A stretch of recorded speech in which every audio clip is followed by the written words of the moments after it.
Hello guys, welcome to विवा classes part 2। Let's continue, जिसमें हम क्लास 12 के बाद जितने भी सब्जेक्ट्स की नॉलेज हमारे पास है आपके साथ शेयर करने की कोशिश कर रहे हैं। उसी सीरीज में हमने स्टार्ट किया हुआ इनकम टैक्स, और आज हमारे चैप्टर का नाम है income under the head capital gain, जिसका पार्ट 3 हम आपके साथ डिस्कस कर रहे हैं। हमने आपको बेसिक कंसेप्ट समझाए और कुछ क्वेश्चन हमने पार्ट 2 में दिए। अब हम प्रीवियस ईयर के कुछ क्वेश्चन आपके पास लेकर आए हैं जो बीकॉम ऑनर्स के परस्पेक्टिव से या बीकॉम पास के परस्पेक्टिव से बहुत अच्छे हैं। मतलब प्रैक्टिस करने के लिए क्वेश्चन काफी अच्छे हैं और इसी तरीके से एग्जाम में आपका पैटर्न आता है। तो जो इंडेक्स की हम बात कर रहे थे, वो इंडेक्स आपके पास देखिए जैसे इस क्वेश्चन में लिखा हुआ है वैसे ही इंडेक्स ऑलरेडी आपको लिखा हुआ आएगा। और सिर्फ आपने ये ध्यान रखना है कि आपका प्रीवियस ईयर जो है और असेसमेंट ईयर जो है वो चेंज होता रहेगा और आपको इंडेक्सिंग ऑलरेडी गिवन होगी।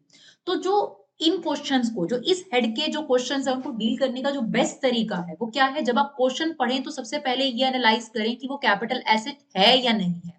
तो सबसे पहला काम ये करना है। अब देखिए जैसे इसमें 5 पार्ट दिए गए हैं, तो हो सकता है कि कुछ कैपिटल एसेट्स हो, कुछ कैपिटल एसेट ना हो। तो सबसे पहले आइडेंटिफाई करो कि वो कैपिटल एसेट्स है जो हमने आपको बताई है। अगर वो कैपिटल एसेट नहीं है तो उसका नोट मेंशन करना है कि कैपिटल एसेट नहीं है, इसीलिए यहाँ पर कैपिटल गेन अराइज नहीं होगा।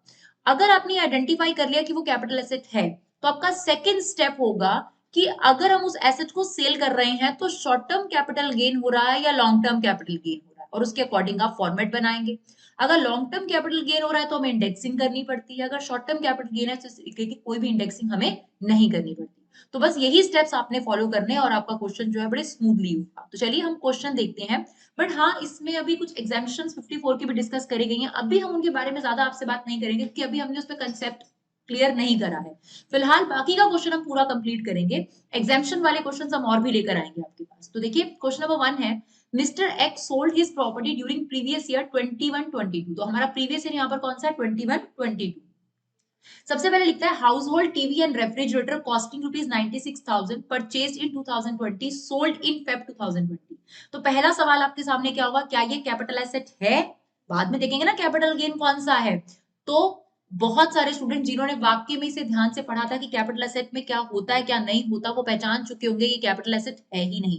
अगर ये कैपिटल एसेट नहीं है तो इसका कैपिटल गेन अराइज नहीं होगा। तो जब आप आंसर लिखेंगे तो आंसर में आप पार्ट 1 में मेंशन करेंगे कि जो हाउस होल्ड टीवी और रेफ्रिजरेटर हैं वो कैपिटल एसेट है ही नहीं, ये लिखना है। और इसीलिए यहाँ पर कोई कैपिटल गेन अराइज नहीं हुआ। क्लियर? तो इस बात के भी आपके मार्क्स हैं। देखिए ज्यादा न्यूमेरिकल सॉल्व करने से नहीं होता, थ्योरेटिकली भी आपका स्ट्रॉन्ग होना बहुत जरूरी है। सेकेंड पार्ट क्या है, a car sold on 1/12/2021 for 1,80,000 which was purchased by him in January 2020 for 2,80,000 and its return down value was 1,50,000. The car was being used for business purpose. देखिए जो लास्ट लाइन थी इसने सारी game change कर दी। अगर हम car या scooter की बात करते हैं तो वो आपके पास कैपिटल एसेट नहीं है, लेकिन क्योंकि ये बिजनेस पर्पस के लिए इस्तेमाल हो रही है तो इस पे कैपिटल गेन जरूर कैलकुलेट होगा। ये क्लॉजेस हैं, जितने ज्यादा आप क्वेश्चन करते जाएंगे आपको क्लॉजेस उतने ज्यादा क्लियर होते जाएंगे। तो इसका मतलब हमें सेकंड पार्ट पर कैपिटल गेन निकालना है। तो चलिए हम सेकंड पार्ट का कैपिटल गेन निकालते हैं। उसके लिए पहले हमें ये जानना पड़ेगा कि जो एसेट है ये परचेज कब करी गई और खरीदी कब गई। तो इसकी रिटर्न डाउन वैल्यू दे रखी है। रिटर्न डाउन वैल्यू होती है कि आज इसकी वर्थ कितनी है। तो ऐसे केस में आपको इसकी परचेज प्राइस इंपॉर्टेंट नहीं रखती, यानी ये जो दे रखा है परचेज प्राइस इंपॉर्टेंट नहीं है। इसका 1/4/2021 को जो रिटर्न डाउन था, यानी जो इसकी बुक वैल्यू थी, डेप्रिशिएट होने के बाद जो वैल्यू 1,52,000 है, और जो ये कार बेची गई है वो 1,80,000 में बेची गई है। तो अगर हम इसको देखें तो फुल वैल्यू ऑफ कंसीडरेशन, ठीक है, सेल कंसीडरेशन कितनी हो गई, फुल वैल्यू ऑफ कंसीडरेशन हो गई 1,80,000, राइट। जबकि इसकी जो रिटर्न डाउन वैल्यू थी, यानी आज ही के दिन इस साल के शुरुआत में जो इसकी वैल्यू थी वो थी आपके पास 1,52,000, राइट। यानी आपके हिसाब से तो ये 1,52,000 की सेल होनी चाहिए थी और ये 1,80,000 की सेल हो गई, है ना। ये होती है बुक वैल्यू, यानी आपकी बुक्स में इसकी वर्थ इतने रुपए की है कार। बिजनेस के पर्सपेक्टिव से है ये, ध्यान रखिएगा। तो बिजनेस बिल्कुल इसी तरीके से सोचता है कि मेरी बुक वैल्यू इतने की और सेल वैल्यू इतने की। This is book value and this is sale value. तो ज्यादा में ही बिकी, तो हमारे पास 28,000 रुपए का गेन हुआ। अब आपका सवाल है मैम ये शॉर्ट टर्म है या लॉन्ग टर्म है, तो शॉर्ट टर्म कैपिटल गेन है। जब भी कभी आप WDV इस्तेमाल करते हैं तो WDV सेम ईयर की होती है ना। इंडेक्सिंग कब लगती है, जब आपके पास 3 साल बाद कोई एसेट बेची जा रही है, जब सेम ईयर की वैल्यू आपको दे दी गई और इंडेक्सिंग की जरूरत ही नहीं, क्योंकि सेम ईयर की वैल्यू ही इंडेक्सिंग से निकाली जाती है कि आज उसकी वर्थ क्या है। तो अगर ये कार 1,80,000 की बेची गई है और आज इस साल इसकी बुक्स में वैल्यू 1,52,000 है, तो ऑटोमेटिकली आपके पास शॉर्ट टर्म कैपिटल गेन आ गया 28,000 रुपीज। तो सेकंड वाला हमारा डन हो गया। चलिए अब नेक्स्ट देखते हैं एग्रीकल्चर लैंड। तो कुछ याद आया? एग्रीकल्चर लैंड को लेकर दो बातें हैं, कैपिटल एसेट है या नहीं, आपके दिमाग में सवाल आना चाहिए। अगर एग्रीकल्चर लैंड जो है वो रूरल होगा तो ये कैपिटल एसेट नहीं है और कोई कैपिटल गेन नहीं होगा। लेकिन अगर कुछ ना लिख रखा हो और क्वेश्चन में जो बाकी इंफॉर्मेशन है मिस्टर एक्स की वो इस बात पर इशारा करती है कि वो एक अर्बन एरिया में रहते हैं, तो फिर ये ऑटोमेटिकली आपके पास कैपिटल एसेट हो जाएगी। तो देखिए late out residential house in Agra, इसका मतलब ये किसी रेजिडेंशियल किसी अर्बन एरिया में ही रहते हैं, तो जो इनका लैंड है वो भी उसी की प्रॉक्सिमिटी में ही होगा। तो agriculture land was sold for rupees 15,87,303 rupees on 1 Feb 2022 and its purchase price 2003-4 में ये प्रॉपर्टी खरीदी गई थी, मतलब 2003-4 में ये प्रॉपर्टी खरीदी गई है और ये आपके पास 21-22 में बेची जा रही है, तो लॉन्ग टर्म कैपिटल गेन तो डेफिनेटली है। He purchase new land for his own cultivation, इसके बारे में हम बाद में बात करेंगे क्योंकि इन सब चीजों की एग्जाम्पशंस मिल जाती है। फिलहाल ये एग्रीकल्चर लैंड है। अब एग्रीकल्चर लैंड को हम टैक्सेबल करें या नहीं करें, तो हम ये मान के चल रहे हैं यहाँ पर कि एग्रीकल्चर लैंड इनका आगरा की प्रॉक्सिमिटी में ही होगा, तो इसीलिए क्योंकि अगर कोई agriculture land 8 kilometre urban area की प्रॉक्सिमिटी में होता है तो उसे भी अर्बन लैंड माना जाता है। तो हम ये मान के चल रहे हैं, ज्यूम कर रहे हैं यहाँ पर कि अर्बन लैंड जो है वो एग्रीकल्चर लैंड जो है वो अर्बन लैंड है, तो इसकी टैक्सेबिलिटी कैलकुलेट होगी। चलिए थर्ड पार्ट देखते हैं अब इसमें। तो हमें क्या चाहिए होता है? Full value of consideration. तो कितने में एग्रीकल्चर लैंड बेचा गया? 15,87,303, 15,87,303। अब सवाल ये उठता है कि लॉन्ग टर्म कैपिटल गेन होगा कि नहीं होगा? बिल्कुल होगा लॉन्ग टर्म कैपिटल गेन, क्योंकि आपने जो ये खरीदा था ये 2003-4 में खरीदा था और आज आप 21-22 में से सेल कर रहे हैं। तो यहाँ पर क्या आ जाएगा आपके पास? Index cost of acquisition. फिर उसके बाद आता है इंडेक्स कॉस्ट ऑफ इंप्रूवमेंट, जो कि नहीं दे रखा था और ना ही कोई एक्सपेंसेस ऑन ट्रांसफर दे रखे थे, तो हम सिर्फ इतना ही ले लेंगे इसमें, राइट। अब आपको कॉस्ट ऑफ एक्विजिशन लेनी है, तो कॉस्ट ऑफ एक्विजिशन कितनी थी? कितने में खरीदा गया था ये लैंड? 3,73,80 रुपीज में। तो हमने लिखा 3,73,80 रुपीज। अब इसकी इंडेक्सिंग कैसे करते हैं, ध्यान से सुनिएगा। जिस ईयर में आपने इसे परचेज करा था 3-4 में, उससे डिवाइड करना है आपको। देखो उसकी इंडेक्सिंग दे रखी होगी यहाँ पर 109, उससे डिवाइड करना है आपने, उस ईयर से हटाना है। और जिस ईयर में आप सेल कर रहे हैं यानी 21-22 का जो इंडेक्स है 370, उससे आपने क्या करना है? इसको मल्टीप्लाई करना है, राइट। तो इसका मतलब ये हो जाएगा कि आज के हिसाब से इस लैंड की क्या वैल्यू है वो निकल कर आ जाएगी। तो आज के हिसाब से इस लैंड की जो वैल्यू आ रही है वो आ रही है 10,85,000। प्लीज अप्रोक्सीमेट कर देंगे, पॉइंट में हम इसे नहीं लेंगे। तो ये आपके पास इसकी अप्रोक्सीमेटली जो इंडेक्स कॉस्ट ऑफ एक्विजिशन आ रही है, मतलब अगर 2003-2004 में आपने ये लैंड 3,73,000 का खरीदा था, तो आज के हिसाब से इसकी वैल्यू 10,85,000 रुपीज हो जाएगी, राइट। तो अगर हम इसे माइनस करेंगे तो हमारे पास क्या बचेगा? Long term capital gain, that is 5,02,000। तो ये हमारा लॉन्ग टर्म कैपिटल गेन आ गया 5,02,290। तो हमारा एग्रीकल्चर लैंड भी डन हो गया। चलिए नेक्स्ट देखते हैं। इसी तरीके से मिक्स क्वेश्चन के ज्यादा चांसेस हैं, क्योंकि इसमें कोई ज्यादा काम तो करना नहीं होता, बस आपको यही आइडेंटिफाई करना होता है कौन सी कैपिटल एसेट है। अच्छा, अगर कोई पर्टिकुलर एसेट आइडेंटिफाई कर ली तो उसमें शॉर्ट टर्म कैपिटल गेन हो रहा है या लॉन्ग टर्म हो रहा है, बस इसी के ही आपके ज्यादा मार्क्स हैं। जैसे आप जितने ज्यादा क्वेश्चन करेंगे उतना ज्यादा आपको प्रैक्टिस होगी। अब गोल्ड ऑर्नामेंट, तो गोल्ड ऑर्नामेंट तो डेफिनेटली कैपिटल एसेट होते हैं। Acquired in July 2020 for 2 lakh rupees was sold for 2,40,000 in June 2021। तो आपने मोस्ट प्रोबेबली इसको 20-21 में बाय किया और 20-21 में ही आपने 20-21 में आपने इसे बाय करा और 21-22 में आपने इसे सेल कर दिया। तो एक साल के अंदर ही आपका सेल हो गया, तो लॉन्ग टर्म तो हो ही नहीं सकता, शॉर्ट टर्म कैपिटल गेन ही होगा। तो हम यहाँ पे लिख लेते हैं फुल वैल्यू ऑफ कंसीडरेशन। कितने रुपए में आपने ये बेचा था? 2,40,000 रुपीज में। और कॉस्ट ऑफ एक्विजिशन आपकी सब्ट्रैक्ट होगी। उसके बाद आता है कॉस्ट ऑफ इंप्रूवमेंट, जो यहाँ पर नहीं है, एक्सपेंसेस ऑन ट्रांसफर भी नहीं है। तो कितने रुपए में गोल्ड ऑर्नामेंट खरीदे थे? 2 लाख रुपए में, तो इसे माइनस कर देते हैं, ठीक है। तो ये हमारे पास 40,000 रुपए का शॉर्ट टर्म कैपिटल गेन आ गया इससे, शॉर्ट टर्म कैपिटल गेन। तो ये फोर्थ पार्ट भी हो गया हमारे पास। Now fifth part. Fifth part में कहता है let out residential house in Agra was inherited by him 1995। तो उससे एक प्रॉपर्टी इनहेरिट हुई थी उसके एंसेस्टर से 1995 में। और ये ध्यान रखिएगा ये प्रॉपर्टी 1 अप्रैल 2001 से पहले मिली है ना। जो हमारे इंडेक्स स्टार्ट है वो 1 अप्रैल 2001-2002 के हैं बेस ईयर से। तो उसमें आपको क्या करना पड़ता है, जब आप कॉस्ट ऑफ एक्विजिशन लेते हैं कोई भी ऐसी प्रॉपर्टी जो 1 अप्रैल 2001 से पहले खरीदी गई हो, उस केस में हम उसकी जो एक्चुअल कॉस्ट होती है और फेयर मार्केट वैल्यू होती है, उसमें से जो हायर होता है उसे कॉस्ट ऑफ एक्विजिशन लेते हैं। तो आपको दे रखा है सेल प्राइस ऑन 31/11/2021, तो इन्होंने इसको बेच दिया शायद 27,19,955 में।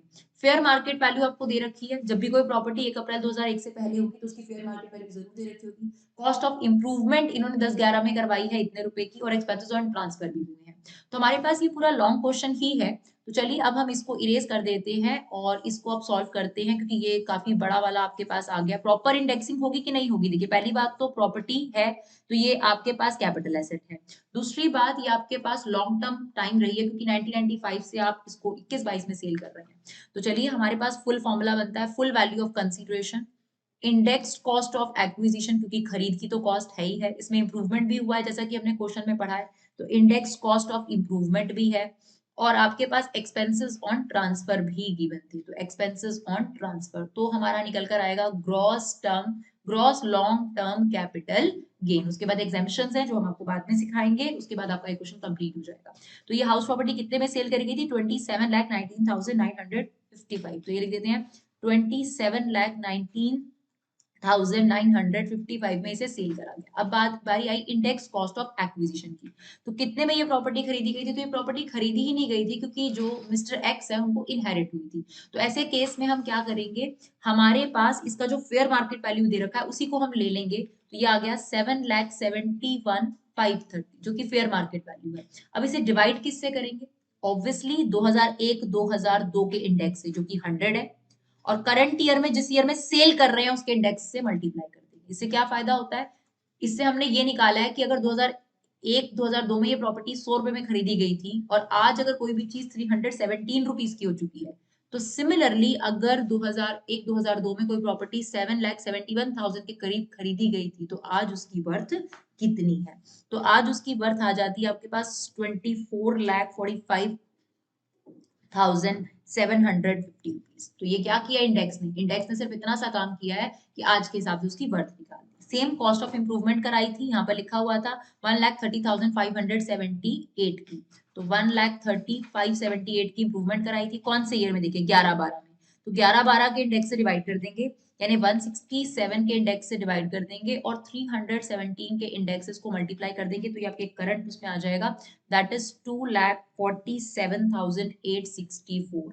एक्सपेंसेस ऑन ट्रांसफर हमें बड़े क्लियरली दे रखे होते हैं, उसमें कोई इंडेक्सिंग नहीं होती, क्योंकि एक्सपेंसेस ऑन ट्रांसफर का मतलब है जिस दिन सेल करी जा रही है उस दिन के खर्चे, तो वो तो ऑलरेडी आज के प्राइस पर ही है। इंडेक्स का पर्पस क्या है कि जिस डेट को खरीदा गया था वो बेचने वाली डेट से बहुत दूर की डेट है ना, 1995 में खरीदी गई थी या ट्रांसफर करी गई थी, और आज आप 21-22 में उसे बेच रहे हैं, तो काफी बड़ा गैप हो जाता है, तो उसे आज के हिसाब से वर्थ निकाली गई। तो एक्सपेंसेस ऑन ट्रांसफर कितने हैं आपके, 60,000 रुपए, इसे हमने माइनस कर दिया।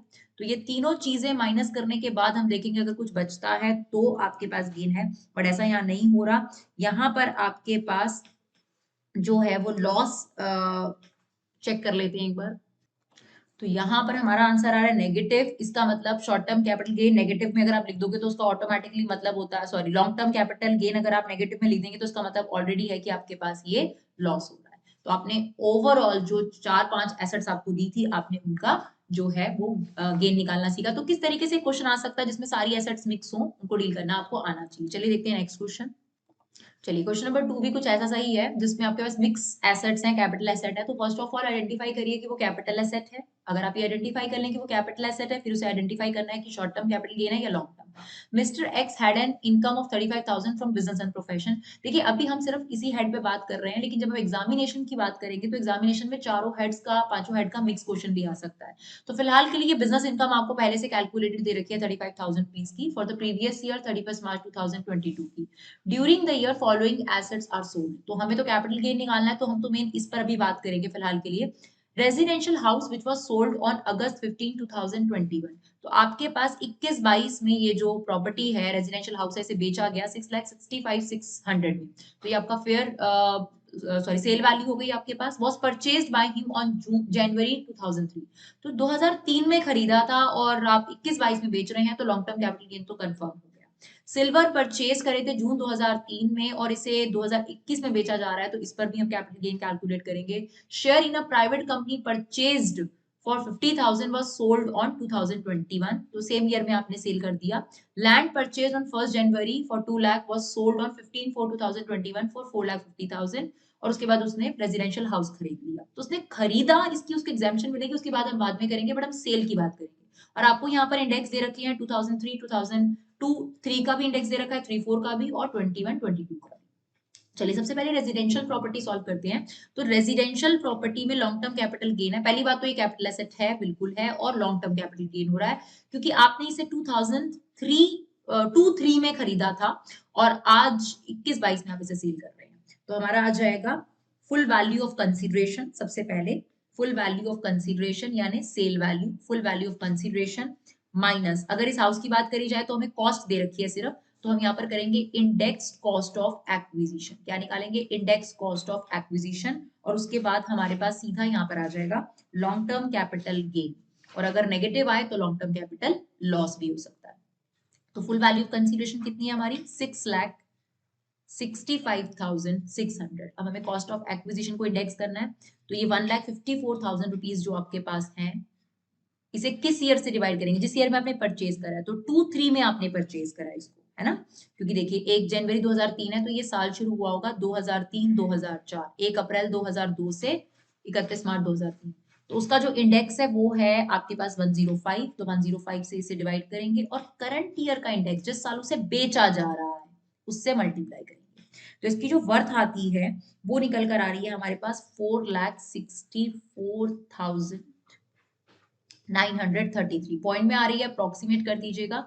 तो लॉन्ग टर्म कैपिटल गेन, अभी फिलहाल gross long term capital gain हमारे पास आ रहा है 2,06,67 रुपीज, राइट? इसके बाद हम एग्जाम्पशन जब पढ़ेंगे तब बात अलग है, बट फिलहाल अभी हमारा फर्स्ट पार्ट इतना सॉल्व हो गया। नेक्स्ट पढ़ते हैं। Silver purchased in June 2003 for 1,59,412 was sold June 2021। तो इसे जल्दी ही बेच दिया गया आपके पास सिल्वर को। आप देखिए ये 2000 नहीं सॉरी 2003 में खरीदा गया था, सॉरी, और 2021 में, तो लॉन्ग टर्म कैपिटल है ही है पक्का कंफर्म। तो लॉन्ग टर्म के लिए फॉर्मेट बना लेते हैं, full value of consideration minus index cost of acquisition, index cost of acquisition. तो चलिए आपकी सेल वैल्यू कितनी है? Was sold for on June 1 2021 for 4,35,800। तो ये हमारी हो गई full value of consideration.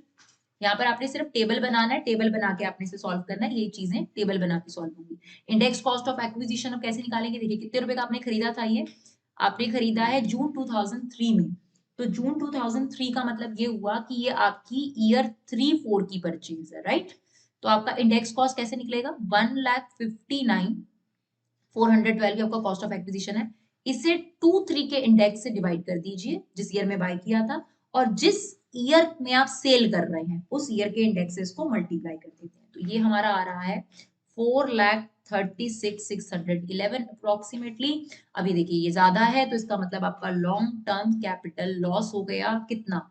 27,811 rupees का आपका लॉन्ग टर्म कैपिटल लॉस हो गया, राइट? चलिए नेक्स्ट देखते हैं, थर्ड पार्ट क्या है हमारे पास।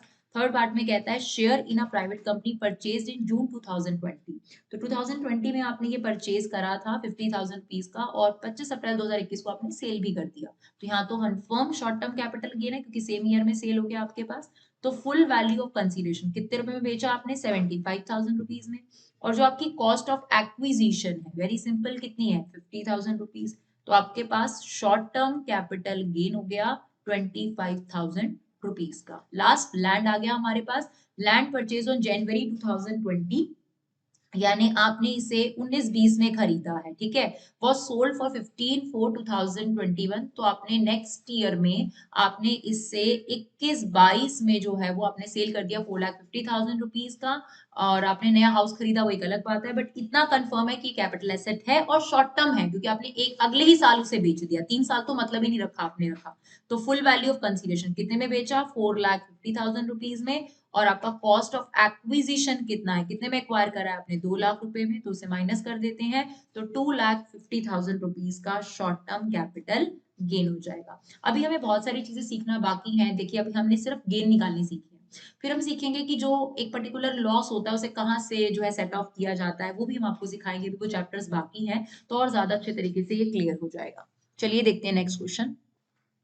चलिए क्वेश्चन नंबर 3 देखते हैं। Mister X date of birth 31 March 1995 purchased one house on 110 1982 for rupees 7 lakh. तो ये देखिए, ये जो घर है ये 1 अप्रैल 2001 से पहले खरीदा गया है।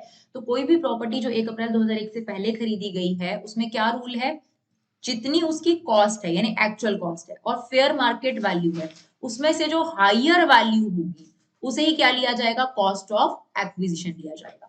तो चलिए फिलहाल ये दे रखा है परचेज वन हाउस ऑन 110 1982। ये कितने में खरीदा है इन्होंने, 7 लाख रुपए का। तो ये हम यहाँ लिख देते हैं, आगे में फेयर मार्केट वैल्यू भी मिली जाएगी। He incurred 9 lakh on its improvement on 110 1999। तो उन्होंने 1999 में इंप्रूवमेंट कराई। अब देखिए इस इंप्रूवमेंट का कोई फायदा इनको नहीं मिलेगा क्योंकि ये 1 अप्रैल 2001 से पहले है।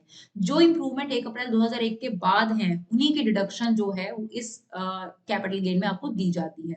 अब मार्केट वैल्यू आपको दे दी गई 1 अप्रैल 2001 को 73,000 25,000। तो ये दे दी गई 73,025 सॉरी 73,25,935। तो ऑब्वियस सी बात है हायर वाला लेंगे तो यही आने वाली है इसकी कॉस्ट ऑफ एक्विजिशन।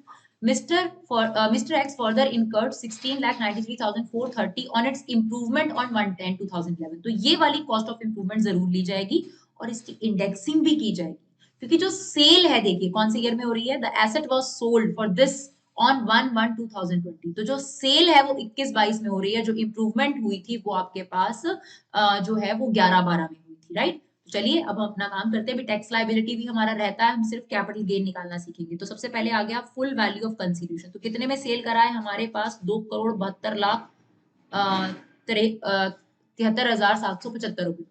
2,72,73,775 रुपीज में आपने ये प्रॉपर्टी बेच दी। तो ये प्रॉपर्टी का वैल्यू लिख देते हैं हम यहाँ पर। अब यहाँ पर माइनस होगा आपके पास, तो इंडेक्स कॉस्ट ऑफ एक्विजिशन भी है, इंडेक्स कॉस्ट ऑफ एक्विजिशन भी है, इंडेक्स कॉस्ट ऑफ इंप्रूवमेंट भी है और एक्सपेंसेस ऑन ट्रांसफर यहाँ पर नहीं है। और यहाँ पर डेफिनेटली आपका क्या निकल कर आएगा, लॉन्ग टर्म कैपिटल गेन निकल कर आएगा। तो इंडेक्स कॉस्ट ऑफ एक्विजिशन तो कितने में एक्वायर करा था, तो मैंने आपको बताया था क्योंकि 1 अप्रैल 2001 से पहले ही प्रॉपर्टी एक्वायर करी गई थी, कॉस्ट और fair market value whichever is higher. तो ऑब्वियसली हम ये लेंगे 73 लाख। तो 73,25,935 इसकी इंडेक्सिंग करेंगे। इसको किस ईयर से डिवाइड करेंगे, ऑब्वियसली ये जो वैल्यू है ये 1 अप्रैल 2001 की है, तो इसी से ही इंडेक्सिंग करनी पड़ेगी हमको। तो जिस ईयर में परचेज करा जाता है या जिसका भी आपने कॉस्ट ऑफ एक्विजिशन लिया उससे डिवाइड करेंगे और जिस ईयर में आप उसे सेल कर रहे हैं उससे मल्टीप्लाई करेंगे ताकि आज के हिसाब से इसकी वर्थ आ जाए। तो इसकी वर्थ आ रही है आपके पास 2,32,23,214 रुपीज, राइट। थोड़ी कैलकुलेशन टफ है बट आपको डेफिनेटली कैलकुलेटर अलाउड है तो कोई दिक्कत नहीं है। उसके बाद है इंडेक्स कॉस्ट ऑफ इंप्रूवमेंट।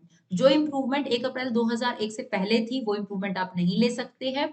जो इंप्रूवमेंट 2001 के बाद थी, ये देखिए जो 10-11 की आपकी इंप्रूवमेंट है, सॉरी 11-12 की जो आपकी इंप्रूवमेंट है उसे हम लेंगे। तो ये इंप्रूवमेंट कितने रुपए की हुई थी, 16 लाख की। तो इसे ले लेते हैं 16,93,430। इसे डिवाइड करेंगे कौन से इंडेक्स से, जो हमारे पास 11-12 का इंडेक्स है उससे डिवाइड करेंगे और करंट ईयर के इंडेक्स से मल्टीप्लाई करेंगे और इसकी जो वैल्यू आ जाती है वो हमारे पास आ जाती है 29,17,485 रुपीज। तो अब इसे माइनस करेंगे तो हमारा लॉन्ग टर्म कैपिटल गेन निकल कर आ जाता है, दैट इज 11,33,076 रुपीज। चलिए क्वेश्चन नंबर 4 देखते हैं और लास्ट क्वेश्चन है हमारे पास, बहुत ही बढ़िया क्वेश्चन है। क्या कहता है, S a resident of India purchase 1000 unlisted equity shares, right. जो अनलिस्टेड इक्विटी शेयर्स थे उनके लिए 12 महीने का आपके पास सॉरी 24 मंथ का आपके पास पीरियड दिया गया था। अगर 24 मंथ के अंदर सेल कर दी जाते हैं तो शॉर्ट टर्म कैपिटल गेन होगा। चलिए S a resident of India purchase 1000 unlisted equity shares. तो इन्होंने 1000 इक्विटी शेयर खरीदे हैं, ठीक है, और 153 रुपीज में खरीदी है। तो अगर हम इसे 153 से मल्टीप्लाई करें तो 1,53,000 रुपीज का इनका परचेज प्राइस हो गया। और देखिए इन्होंने खरीदे हैं 25/10/2003 को। तो अगर ये 21-22 में सेल करेंगे तो लॉन्ग टर्म कैपिटल गेन हो ही जाएगा, दैट्स वेरी ऑब्वियस। आगे में लिखा है he paid 2% brokerage for the purchase deal, तो 2% इसकी ब्रोकरेज पे लग गई, तो आपकी जो कॉस्ट है वो क्या हो जाएगी, इंक्रीज हो जाएगी। तो 1,53,000 का 2% अगर हम निकालें तो 3060 रुपीज इसका कॉस्ट और ऐड हो गया, तो ये आपके पास इन टोटल पड़ गया 1,56,060 रुपीज का। तो कॉस्ट ऑफ एक्विजिशन में ऑब्वियसली आप यही रेट लेंगे। आगे कहता है on 1/1/2008 he was allotted 500 bonus shares by the company on the basis of 1 share for every 2 share। देखिए यहाँ तो खैर नंबर ऑफ शेयर्स आपको दे दिए गए, तो इस क्वेश्चन में आपको ऑलरेडी पकड़ा दिया गया कि 500 बोनस शेयर्स दिए गए हैं, बट अगर वो ये बोलता कि 1 share for every 2 share held, मतलब 2 के बदले में 1 दिया गया है, तो अगर 2 शेयर के बदले में 1 शेयर दिया गया तो 1 के बदले में कितना दिया जाता, हाफ। तो अगर 1000 शेयर्स आपके पास हैं तो उनका बोनस कितना आता हो, ऑब्वियसली 1000 का हाफ यानी 500 बोनस शेयर्स आते। तो फिलहाल इस क्वेश्चन में आपको 500 बोनस शेयर्स ऑलरेडी दे दिए गए, तो हमें कैलकुलेट करने की जरूरत नहीं है।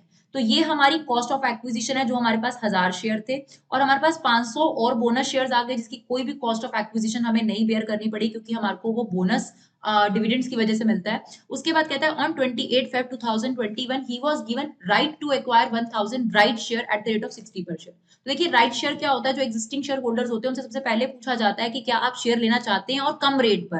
तो राइट शेयर का ऑफर इनको दिया गया, 1000 राइट शेयर का ऑफर दिया गया 60 रुपीज पर, बहुत ही कम रेट है। He acquired 50% of the right share offered, तो 1000 शेयरों का ऑफर करा गया था, इन्होंने 50 शेयरों का ऑफर एक्सेप्ट कर लिया और 50 इंटू 60 यानी जो इसका कॉस्ट ऑफ एक्विजिशन है वो आपके पास कितना आ गया, 30,000 रुपए। आगे कहता है कि इसने sold the balance of the right, और इसने क्या किया, 30,000 रुपए का तो इसने ये शेयर खरीद लिए, राइट शेयर खरीद लिए, और जो इसके पास राइट था बाकी के 500 शेयर खरीदने का, इसने ये राइट किसी को सेल कर दिया 50,000 रुपए में, समझे। 1000 शेयर का इसके पास राइट था, उसमें से 500 शेयर इसने बाय कर लिए, और बाकी के जो शेयर थे, जो राइट था इसके पास शेयर खरीदने का, उस राइट को इसने किसी को बेच दिया 50,000 रुपीज में। तो ये भी इसका कैपिटल गेन में ही काउंट होगा ऑन 6/4/2021, क्योंकि ये उसी ईयर में ही हुआ है जिस ईयर में आप लोग ये सॉल्व करेंगे 21-22। Right share were allotted to him on 24/2021, he sold all the share held by him on 21/2022। तो 21-22 में ये सारे शेयर बेच दिए गए। तो देखिए जो खरीदा गया था ओरिजिनल शेयर, ये वाला, ये आपने खरीदा था 25/10/2003 को, यानी अगर आप बात करें 3 साल से तो ज्यादा का ही पीरियड है डेफिनेटली। 2003 में खरीदा था, 21-22 में आप सेल कर रहे हैं, तो ये वाले जो शेयर है और इनके बिहाफ पर जो आपके पास बोनस शेयर्स हैं, इनको बेचकर जो गेन होगा वो क्या होगा, लॉन्ग टर्म कैपिटल गेन। लेकिन जो ये राइट शेयर है ये सेम ईयर यानी 21-22 के आसपास ही खरीदे गए और उसी साल बेच दिए गए, तो इसमें हमारा होगा शॉर्ट टर्म कैपिटल गेन। चलिए अब हम इनका कैपिटल गेन कैलकुलेट करते हैं। तो जो 1000 शेयर इन्होंने खरीदे थे वो 2004 के हैं और बेचे 21-22 में गए हैं, और उसी के बिहाफ पर आपको बोनस शेयर इशू करे गए थे, तो ये दोनों पे long term capital gain calculate करेंगे। और जो राइट शेयर था वो 21-22 में ही खरीदा गया है, 21-22 में ही जो है वो बेच दिया गया। तो चलिए कैलकुलेट करते हैं। सबसे पहले फुल वैल्यू ऑफ कंसीडरेशन की अगर बात करी जाए तो यहाँ बताया गया है ही sold all the share by him at ₹460 पर शेयर।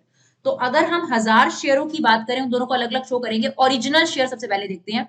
1000 शेयर जो थे उनको सेल करा गया 460 रुपीज में, तो जो फुल वैल्यू ऑफ कंसीडरेशन है वो कितना आ गया, 4,60,000।